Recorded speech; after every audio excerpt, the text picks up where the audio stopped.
महाराष्ट्र नवनिर्माण सेना आयोजित गडपती गडकिल्ले स्पर्धेत साल्हेर किल्ला साकारणारे एकता मित्र मंडळ प्रथम. पारितोषिकातील 21,000ची रक्कम गडसंवर्धनासाठी काम करणाऱ्या दुर्गवीर प्रतिष्ठानला अर्पण. महाराष्ट्र नवनिर्माण सेनेच्या वतीने गडपती या शीर्षकाअंतर्गत दिवाळीमध्ये आयोजित करण्यात आलेल्या गडकिल्ले स्पर्धेमध्ये साल्हेर किल्ला साकारणाऱ्या एकता मित्र मंडळाने प्रथम क्रमांक पटकावला आहे. महाराष्ट्र नवनिर्माण विद्यार्थी सेनेचे अध्यक्ष अमित राज ठाकरे यांच्या हस्ते विजेत्यांना सन्मानित करण्यात आले.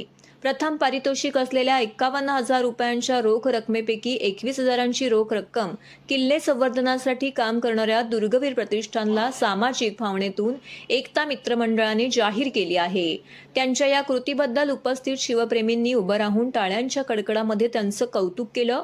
गडकिल्ले बांधणीबाबतचा छत्रपती शिवाजी महाराजांचा दृष्टिकोन तसेच बांधणीचे कौशल्य आजच्या तरुण पिढीला कळावे यासाठी महाराष्ट्र नवनिर्माण सेनेच्या वतीने गडकिल्ले यांच्या प्रतिकृती स्पर्धेचं आयोजन दिवाळीमध्ये केलं होतं.